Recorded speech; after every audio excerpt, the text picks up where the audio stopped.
So is hair loss a big deal in your practice? Oh my gosh, yes. I have so many women that are interested in that. Okay. So let's talk a little bit more about this. Yeah. This is Josie Cowburn, nurse practitioner, owner of Steady State Health? Health. Yep. And this is Renee Storm. She is a nurse practitioner and owner of Storm Wellness. Yeah. Yeah. And you like to specialize in metabolic health, yeah? Yeah. Yeah. Metabolic health. So, what is it? It's essentially focuses a lot around uh, weight management and all the pieces that fall into that. So it's not diet culture. It's not necessarily weight loss. It's more navigating weight that is actually leading to disease states. Yeah.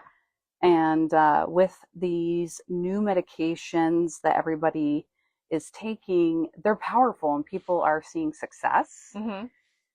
And one of the things that happens with that is hair loss. Yeah.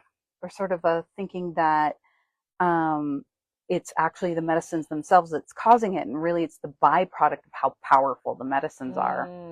If you talk about, something that's big in our time, which is The Biggest Loser, if you were to go back and review those that folks. fun show. Yeah. They were like, wow, they lost so much weight so fast. Yeah, very fast, very reduced calorie intake.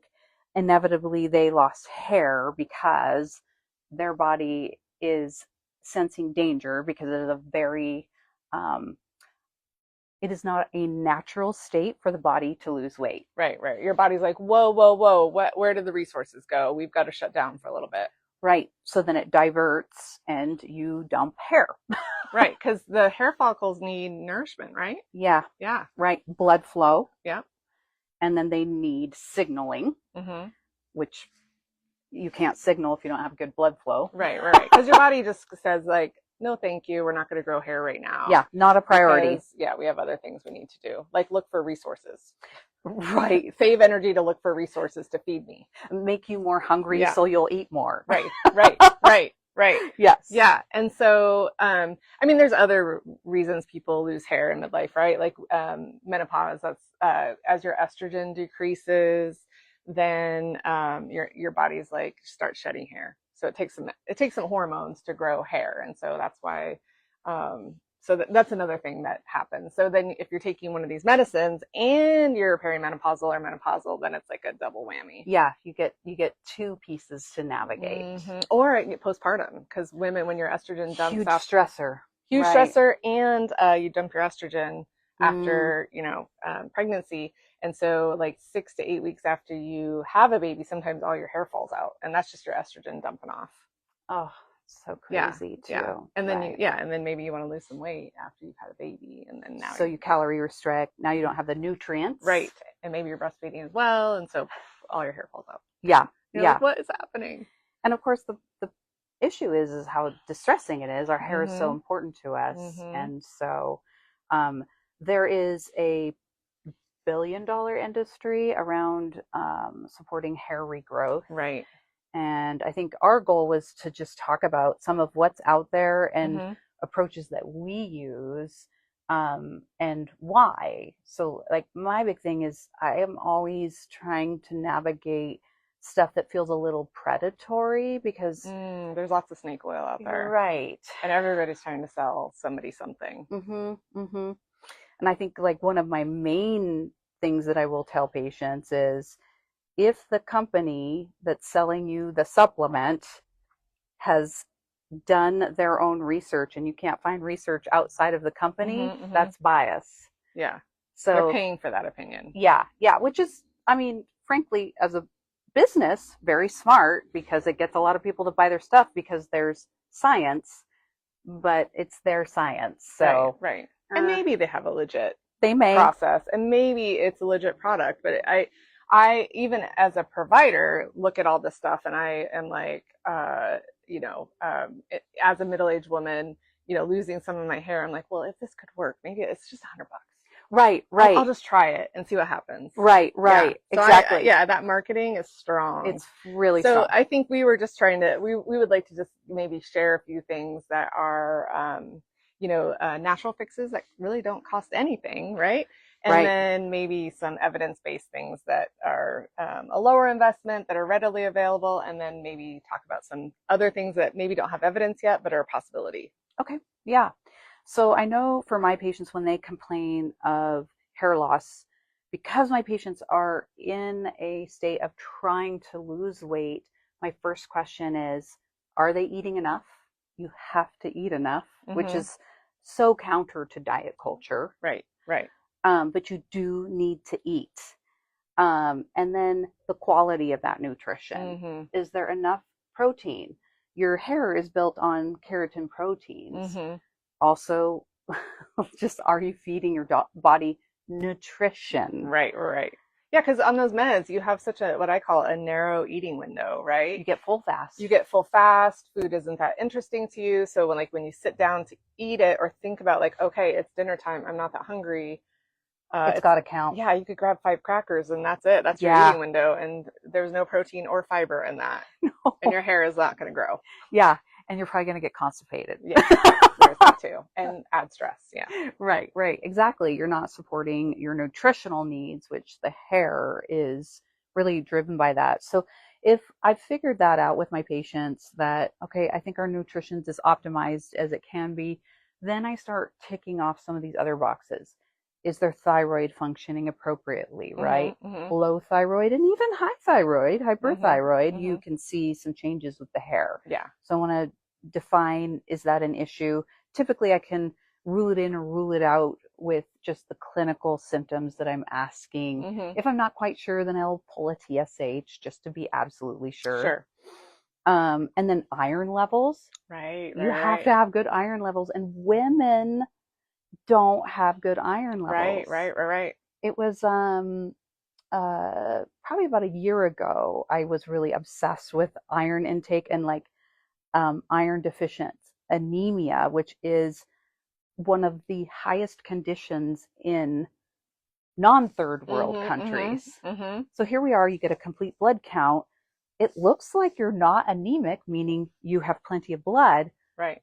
but that's not the whole picture of anemia. Yeah. You don't have enough iron. Right. And so then we check a ferritin, which is the level of iron store. So where your body stores iron for use, and then your ferritin's in the toilet. Yeah, your percentage of bound iron, the percent. Yeah, It's a whole thing. Yeah, It's a whole thing. but it needs to be looked into. Yeah. And the ferritin, like side note, is great for sleep as well. And so if you have low ferritin, that could be another reason you're not sleeping. Totally. And I actually found this with a patient of mine where when we replaced it, what we realized is because her ferritin was so low, she was actually having restless legs. Yeah. And it was waking her up, but Right. she didn't know. Right.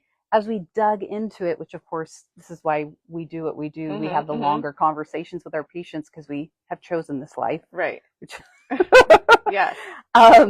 So suddenly she says this clue of like, yeah, my husband gets annoyed with me because I move a lot in my sleep. And I was like, ding, ding, ding. Right, she has restless legs. Right. And she's not losing weight because she's not sleeping. Yes.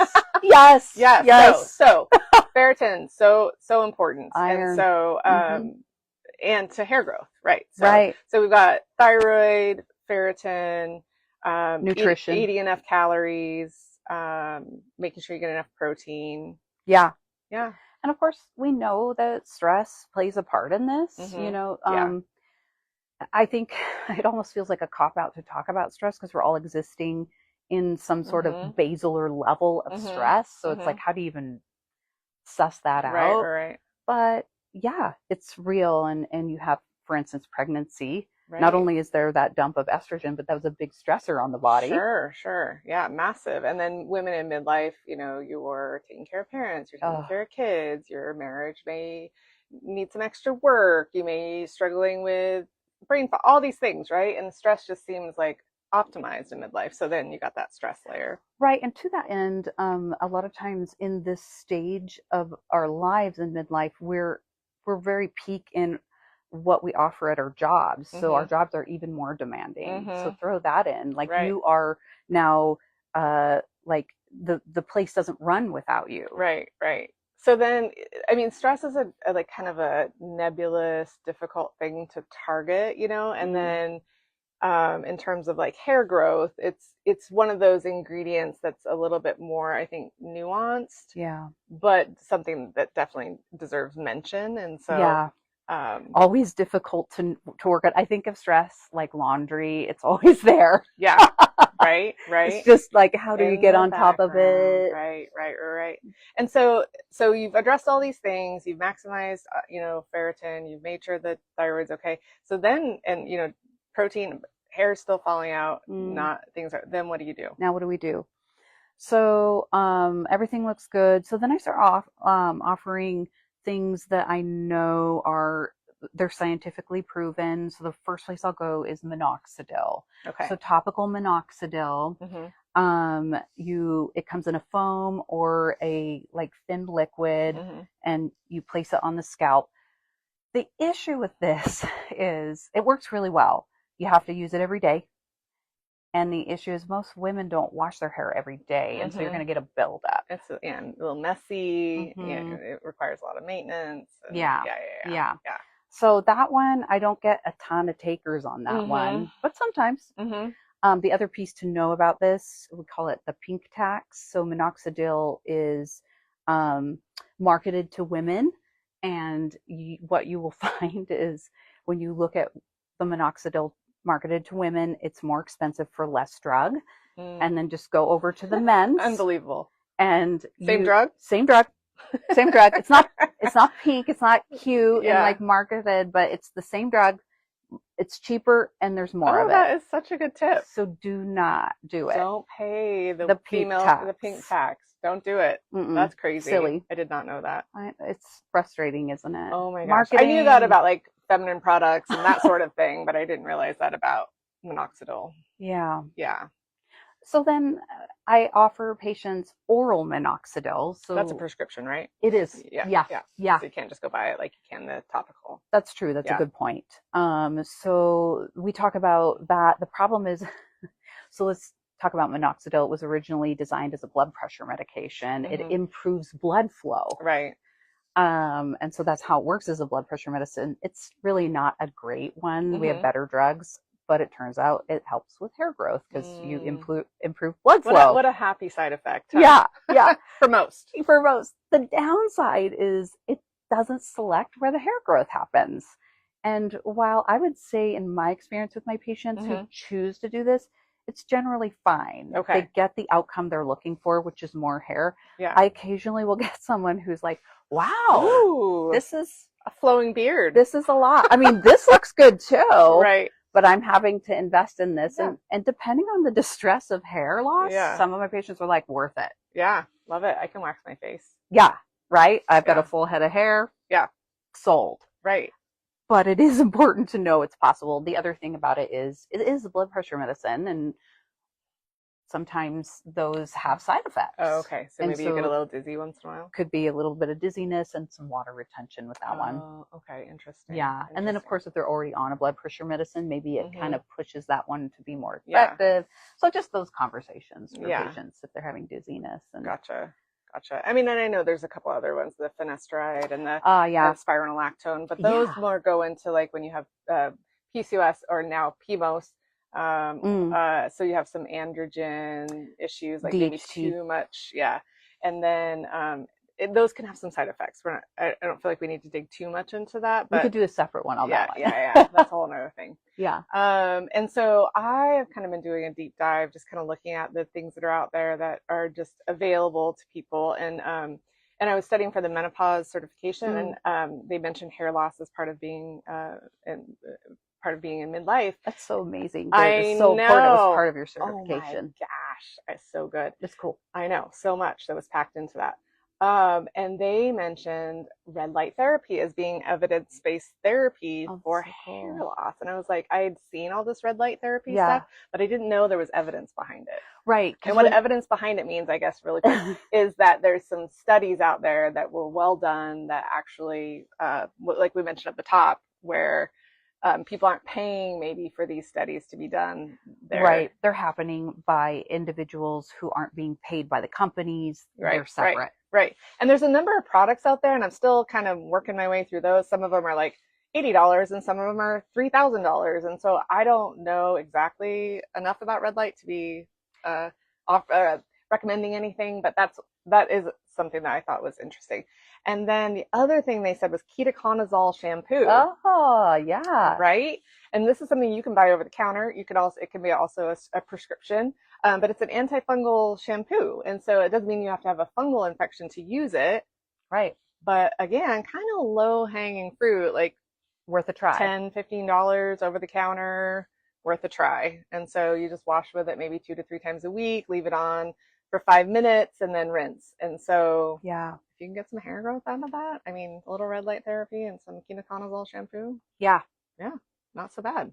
There's two things that pop up to me so far as we've talked, which is number one, hair growth takes a long time. It does, yeah. I tell my patients all the time, I'm like 6 months. Yeah, okay. Like you just got to You're not hang gonna in like there. wake up tomorrow and be like, Yeah. ooh. It's kind of the one thing that happens with like people say, oh, I've tried that. And I'm like, for how long? Right, right. Because 6 months, man. Well, and with a headwind now. Maybe you tried it like 10 years ago when you weren't in menopause and you weren't taking a GLP-1. Now you are. And so suddenly it's like, okay, maybe it didn't work before. And let's try again because things have changed. Yep. Yeah. Exactly. So, yeah. So there's that. And then the other thing I was going to say is, oh, it left me. Oh, sorry. Microneedling? Oh, right. Yeah. So microneedling, this kind of goes into, so we've talked about some evidence, and there is some evidence for microneedling. There's thinking that perhaps you're actually creating some micro trauma that's actually stimulating blood flow to help get the hair growth to be more robust. Yeah, like reminding your brain, hello, yep, it's here. It still needs some attention. So you're just kind of like causing some pain and disruption for it to. Yeah, I don't think it's that painful, but I think it's because your scalp actually doesn't have like that many nerve endings in it. And so I think, there's some microneedling devices that you can buy. Rollers or stamping type. Yeah. You can microneedle and then put a topical on. Right. You've created some channels. Yeah. And so I have been reading about copper peptides topically. And so the most recommended route, again, this is not with a whole lot of evidence behind it. There are some studies out there. I haven't totally dug into the studies, but you do the microneedling once a week or twice a month is the recommendation. And then you apply the copper peptides, but the copper peptides are every single day. Oh. Yeah. So the microneedling is not very often. I also saw some devices where you could get like a container, you put the peptide in there and it microneedles it into your scalp. Oh, sure. But I have read that that's not recommended because, you don't want to damage your hair follicles. And depending on how deep you're penetrating your hair follicle, you can actually damage them and scar them and cause some problems. And so, so the copper peptides is interesting to me as well. And so something I'm going to kind of dig into a little bit more just to see where the evidence is at and, what is the correct route. There's also some like supplements that you can take. Yeah. There's Nutrafol. Yeah. And it has quite a few different vitamins in it. Does that one also have like a pumpkin seed or? I think so. I haven't. So there's that, and there, I think they've paid for some studies. Yeah. And a lot of marketing. A lot of marketing there. And then biotin's always something, and that I think it is recommended, but most people are not biotin deficient. Right. And then, yeah. And then there's oral collagens as well. Yeah. So collagens are peptides that your body needs to grow hair and have healthy skin and that sort of thing. But I think that again, evidence is like, it's not like I can strongly, like the red light therapy and the ketoconazole shampoo, I can strongly recommend because there is evidence for that where these kind of things are, maybe they'll work. We don't really know. Yeah. Shouldn't harm in reasonable dosing. Yeah. But, yeah. I think my thing would be like, if you didn't have a lot of money, Right. then I would point you to the things that definitely we know they can work Yeah. versus spending that little bit of money you might have to invest in it Yeah. on some of these other things that, hey, I don't really know that. Yeah. Hard to say. What would be your number one? What would you point people to? Oh, wow. I know. I'm putting you on the spot there. I know. I mean, I lean into minoxidil. I feel Okay. like kind of they're like, oh, she's like just an old Western medicine practitioner. It works. Well, and it has evidence. Yeah. So, yeah. I love the ketoconazole shampoo as well. Yeah. I think I'm going to push or move into like, let's start there just because it's easy and we can add layers on top of it. Yeah. And then really helping people understand the length of their growth cycle, that it takes 6 months to see this, right? Just because of how the hair turns over. Yeah. Yeah. And so you just trust the process. So much of what we do is just consistency, showing up, keep doing it, one foot in front of the other. Right. It's just hard in a world where we want results and we want it now. Yes, and I'm like, totally. that would be a hair transplant. And so if you have that money, by all plans, I mean, that's instant, right? Right. Wow. That's next level. Well, that's what I tell my patients for aesthetics when they're like, oh, I want this, that, and the other thing. I'm like, well, the most definitive option is a facelift. But we can do things over time exactly. that improve. Yeah, and I love to start with least invasive, you know, like whether it be to your finances, to your body, whatever, just like we said at the top, like just start with making sure your thyroid's okay, making sure your ferritin's loaded up, making sure vitamin D is another one. Oh, right. Yeah, vitamin D. So there's just some like low-hanging fruit that you can start with. And then we can, you know, add layers. And we like to be safe about it. So, yeah. All right. Anything to add? No. It's great. Good talk. All right, everyone. Hopefully that was helpful. This is our first time. Thanks for showing up. Yeah. All right. Take care.